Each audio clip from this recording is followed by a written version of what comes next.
Estamos de volta com o nosso Augusto César Entrevista e também tendo o prazer de estar conosco aqui essa noite o professor Goldenir da Cunha Anchieta, mais conhecido como professor Anchieta, que é esotérico. Então, vamos conversar um pouco sobre essa questão de esoterismo, dessa visão holística e desses conhecimentos que muita gente quer saber e não tem essa noção plena. Boa noite, professor Anchieta. Boa noite a todos. É uma honra e uma satisfação estar aqui no teu programa Augusto César e estou à disposição para todo e qualquer esclarecimento sobre o meu trabalho. Sim. Professor Anchieta, o senhor se intitula esotérico, né? Sim, esotérico. Então fala pra gente o que é a sua concepção de esoterismo, o que é ser esotérico? Bom, ser esotérico é ter conhecimento interior, é desenvolver um conhecimento de dentro para fora, porque o conhecimento ele foi desenvolvido em duas partes. Conhecimento exterior, ou exotérico com X, que vem de fora para dentro, através dos nossos 5 sentidos físicos, né? E todos os meios de comunicação conhecidos através do conhecimento exotérico, ou seja, família, escola, né? A mídia, imprensa escrita, falada, televisada, etc. Esse é o conhecimento exterior. Só que esse conhecimento exterior, ele tem, chamado terceira vertical de Euclides, ele tem 3 dimensões: altura, largura e comprimento. Por exemplo, essa poltrona que nós estamos sentados tem altura, largura e comprimento. A câmera, altura, largura e comprimento. Sim. Mas só que o universo e o planeta Terra foram feitos em 7 dimensões. Por isso, 7 dias da semana, 7 notas musicais, 7 planetas, etc. Só que esse conhecimento exotérico está dentro de nós, que é chamado na Bíblia de igrejas, 7 igrejas do Apocalipse, é chamado pelos orientais, na filosofia oriental, de chakras, e na nossa nomenclatura médica é chamado de endocrinologia, ou seja, cadeia endócrina, que são a glândula pineal, pituitária, tireoide e etc. Então, esse conhecimento está dentro de nós, mas como não foi nos ensinado a desenvolvê-lo, ele está latente, né? Está subdesenvolvido dentro de nós. Então eu trabalho, eu luto para integralizar essas duas culturas, porque aí nós poderemos resolver todos os nossos problemas, tanto físico, tanto mentais, como o senhor acha, espiritual. então, que nós temos dentro, né, uma capacidade que não é desenvolvida, ou que nós não conhecemos, de ver o mundo de outras dimensões e de curar doenças e coisas desse tipo? Isso, exatamente. Porque se nós desenvolvermos a nossa cultura em 3 dimensões, ocidentalmente falando, nós vamos desenvolver a nossa medicina, a nossa política, a nossa economia, tudo dentro desse prisma. Quer dizer, você acha que ainda tem mais 4 dimensões aí? Existe 4 dimensões São que 7 estão total. dentro de nós. E existem técnicas para que sejam desenvolvidas essas dimensões. Só que não são ensinadas de modo geral, né? No início, até eu era chamado de visionário, era chamado de louco e tal, né? Porque isso é normal. Quando a pessoa... Não, mas o esoterismo é uma... Eu não sei se eu posso considerar ciência, mas é uma atividade... É uma ciência. É uma ciência, hoje é uma ciência, né? Bem desenvolvida no mundo todo, né? Porque... o esoterismo, as ciências holísticas, né? O esoterismo, propriamente dito, ele é filosofia, é ciência, é arte e é religião. São 4 pilares, ele se desenvolve dentro desses 4 pilares, né? Que eu já falei: sim, filosofia, sim, ciência, religião.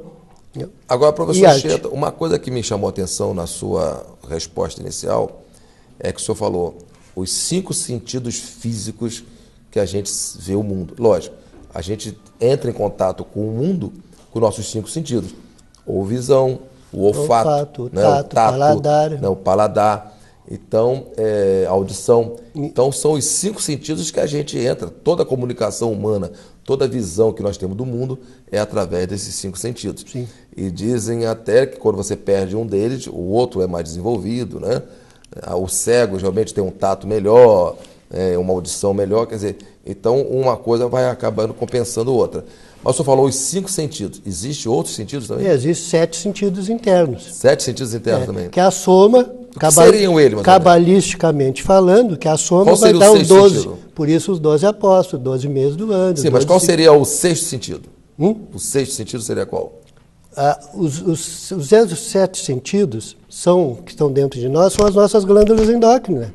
Porque teve até um filme antigo, mas o filme que fala de 6 sentidos, seria aquela percepção extrasensorial. Extrasensorial.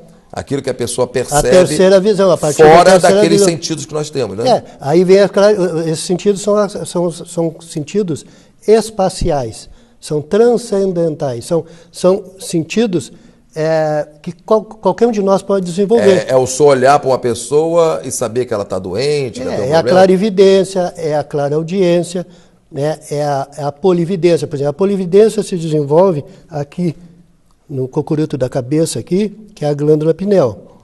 Aqui é a clarividência. Aqui é a clareaudiência, ouvido oculto. Isso teria algum a ver com premonições também, não? Não, as pessoas dizem premonições porque não sabem explicar. Seria futuro, né? Não sabe explicar cientificamente, tecnicamente, como realmente funciona. Tá? Todos nós podemos ser clarividentes, clareaudientes, telepáticos, é só nós querermos desenvolver. Por exemplo, nós podemos usar as vogais para desenvolver esses sentidos internos. Por exemplo, nós podemos fazer uma inspiração e fazer a vogal, por exemplo, a vogal I. E aí nós vamos estar desenvolvendo a clarividência. Se nós usarmos a vogal E, nós estamos desenvolvendo o ouvido oculto, a clareaudiência. Estamos comunicando com outras dimensões que talvez...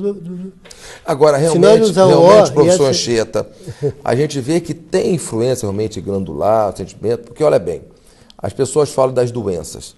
As doenças, mais do que orgânicas, elas são físicas e elas... Vou dar um exemplo para o senhor. Uma pessoa às vezes está bem de saúde, ela recebe uma notícia muito ruim, ela tem um infarto. Sim. Quer dizer, o coração tem uma reação, tem um infarto, uma parada, devido a uma coisa externa, e uma notícia ruim, um acontecimento ruim, né? Quer dizer, então a doença realmente também sofre essa influência de coisas que não tem nada a ver com a parte orgânica, né? Isso chama-se psicossomatismo, Sim. psicossomática. Quer dizer, é uma soma de fatores que leva a pessoa psicologicamente a ficar perturbada e aí vai diminuindo, vai reduzindo o poder que ela tem de autodefesa do organismo, né? Então a pessoa se preocupa com uma coisa, se preocupa com outra. Quem já não teve pressão alta por parte emocional? Sim. Tá vendo? Você vai no médico, tá com a pressão alta, o médico pergunta, você teve algum aborrecimento, está preocupado? Quer dizer, a parte emocional, como eu falei, alguma notícia, algum fato, leva a pessoa a ter uma pressão alta também. Sim. Quer dizer, e a pressão alta é uma doença. Sim. Então as doenças, eu estou falando para o nosso público que realmente, às vezes a pessoa fala assim, não tem nada a ver, tem a ver sim. Quer dizer, uma coisa externa, uma notícia que a pessoa recebe, ocasiona uma doença da pessoa, que é a pressão alta, né? A nossa psique, ou seja, porque a psicologia não é nada mais, nada menos, né? Falando assim de forma bem prática,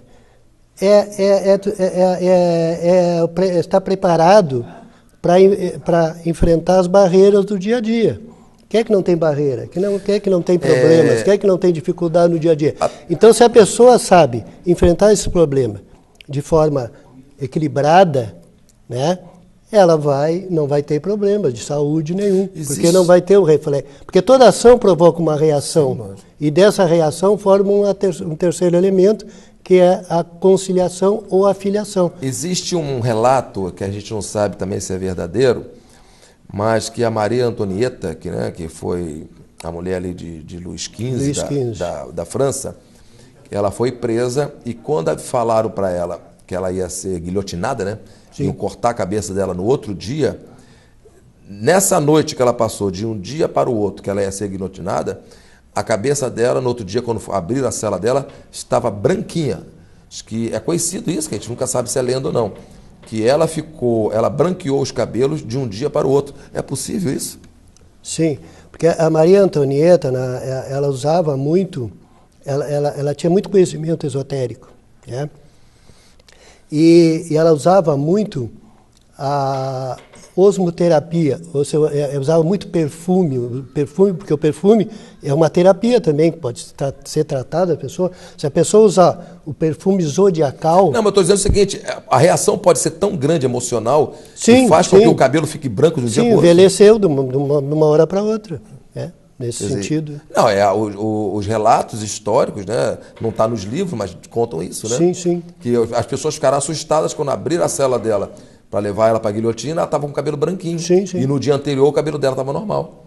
Quer dizer, como influencia a parte emocional, claro, né? Claro, muito. Agora, professor Anchieta, o senhor me mostrou um livro aqui, ó.